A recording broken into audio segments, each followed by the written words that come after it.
Welcome everyone to the first episode of The Grinder, where I will be reviewing games and products by putting them through the grinder and looking what we uncover. Now, I'm your host Risty, and this is the pilot episode, so all feedback is welcome and I hope you enjoy the show. World of Warplanes is the second title being released by Wargaming.net, the creators of the epic tank combat simulator World of Wartanks, which employs a high level of physics and mathematical calculations on how a projectile will react in a real world situation. Warplanes is set between the 1930s to the 1950s, an era where aircraft technology saw its greatest advancements, taking you from biplanes to the early jet aircraft.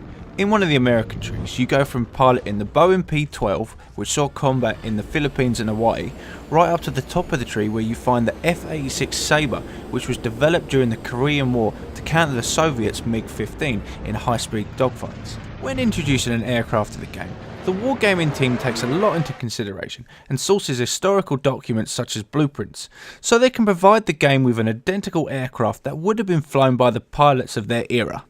World of Warplanes is a free-to-play model, so obviously you'll be paying for boosters and camo skins for your plane, but that's nothing you wouldn't expect from a free-to-play game anyway. You do have premium aircraft that can be only obtained from paying for them, but they're nowhere near game breaking, so there's no pay to win in Warplanes. Let's take a look in game at the hangar, where you're going to be spending all your time between games. This is where I'll be able to show you the high level of detail put into each model. Everything is here, right down to every rivet. Along the bottom, you'll see all the aircraft you've unlocked during your time playing, and to the right you see all your vital information from hit points, firepower, top speed at different altitudes, rate of climb, and the ones we all want, weapons. After all, you want to shoot down the enemy, not just see how good they look in the glorious sunshine. While we're in the hangar, let's have a look at the exterior customizations. You can choose from a selection of matte colours, camo, to this rusty red with a blue underside.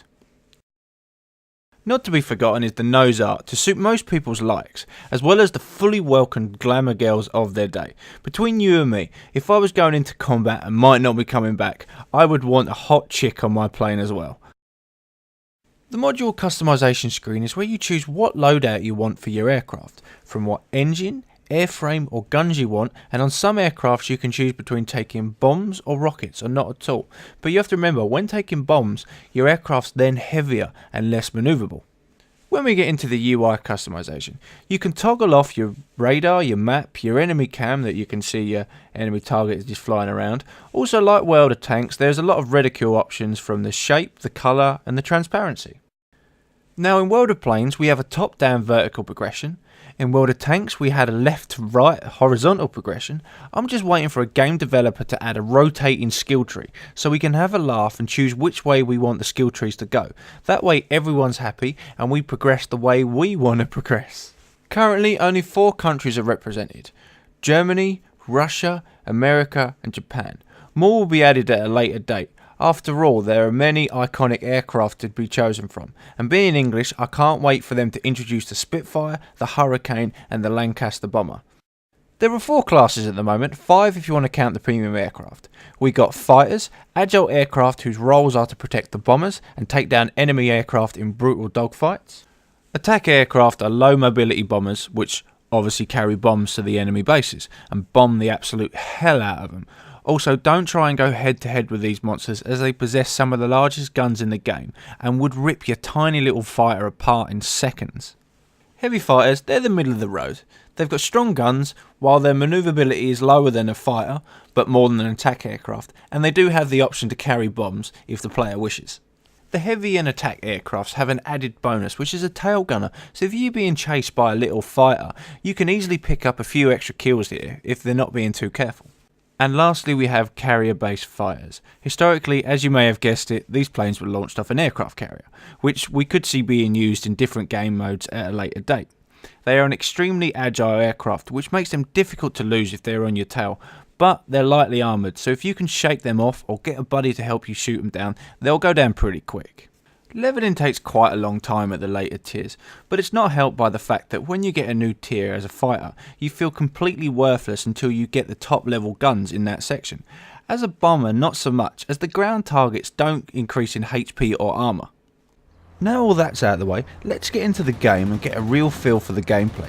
As soon as you get into the game, on high settings at least, the scenery looks great. It's almost like watching a movie. Now the game does promote good player skill.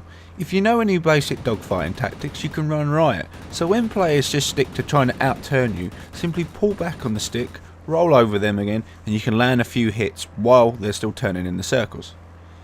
A skilled pilot can keep 3 or 4 pilots chasing him, while his teammates either pick him off one by one or go round blowing up the enemy structures. So the longer you can keep these pilots out of the action, you're basically reducing the enemy team's effectiveness, as they're not doing anything else other than chasing you.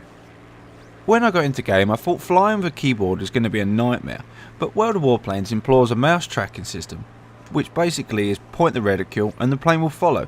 This is a great thing, but also a bad thing as well, as there will be a lot of occasions where you get into an intense dogfight where you aim up and to the right and the plane will barrel roll to the left for a complete turn to get back on track. Now high up this isn't so bad, but when you're close to the ground this will cause you to crash an awful lot. After a little while you will get used to compensating with the barrel roll controls to push the plane to the direction you want, during which the follow camera is frustratingly bad. It takes a while before it figures out where you intend to be flying. There's a lot of the times I've been flying level to the ground while looking at the underside of my plane. The camera needs to constantly be moving with the plane as it just stops and then tries to catch up later. My next point I'd like to bring to attention is the damage range, and what I mean by this is how close you need to be to your target before you're going to start doing any damage. Now the indicator shows that you can start doing damage to an aircraft at about 800 to 900 feet, but if you hit the target at that range you're only going to be doing 1 to 2 damage for each shot that hits, but once you get within 500 feet the enemy planes just melt. Now I can see the point for having damage fall off, but in lots of dogfights it's hard enough to land hits onto someone or to be chasing them to help your teammate when you feel you're only going to be hitting them with a pea shooter. I would prefer the damage fall off to be less extreme. If I hit someone with a 20mm round, I want to see a number bigger than a 2. Now as a flying game there is joystick support. I found the joystick very difficult to keep on target though. It's great for not getting shot, but when you're trying to kill something it's all over the place. But bear in mind the joystick I was using was a £30 joystick, so I went straight back to the mouse and keyboard combo just for accuracy. You know exactly where you're aiming there and it just helps out. Another thing you'll notice early on is there's no throttle controls per se. You either have it full on, dead stop or a boost, which is an afterburner for a propeller plane. Each team starts at the opposite side of the map. The red dots are the targets you can bomb and the green ones are your base, which you should be protecting. On approaching an enemy aircraft, a lead indicator will appear to help players lead their gunfire to actually be able to hit the target. With all the dogfighting going on, there's always going to be the inevitable mid-air collisions. You do have the option to rotate your camera view, but if you're using the mouse to turn, it's not really an option. Don't get me wrong, it's great to see 2 of your enemies colliding. I simply start laughing at the joy. But on the other side of the coin, it's so annoying when someone flies into you. It can even happen within the first 5 seconds of the game. For the love of God, people, please use your right mouse button to look around and see where everybody is before you start flying, and just try and avoid this.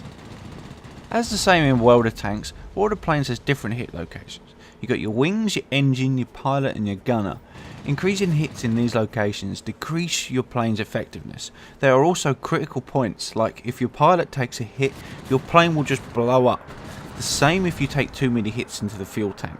There have been many times where I was taking a few hits, not even gone past half health, and I just blow up from a lucky shot. This feels great if you're the one doing the shooting, but you kind of feel cheated when it happens to you. With all that said though, it adds some realism to the game and it makes you want to avoid enemy fire at all costs. This is only a beta, so aside from the small AI and camera issues, this game does get a thumbs up from me. As a free-to-play model, there's no reason not to pick this up, unless you don't like blowing people out of the sky. So go, follow the link below, sign up for the beta, get in there and feel like a badass. Also, during the beta, you have an added bonus of running with the premium account, experience and credit bonuses, so you can level twice as fast while not actually paying for it. So it's just benefits all round. So go get this game and go and have fun. I hope everyone enjoyed my review. Please leave feedback as I'm always trying to improve, and I'll see you guys in the next review.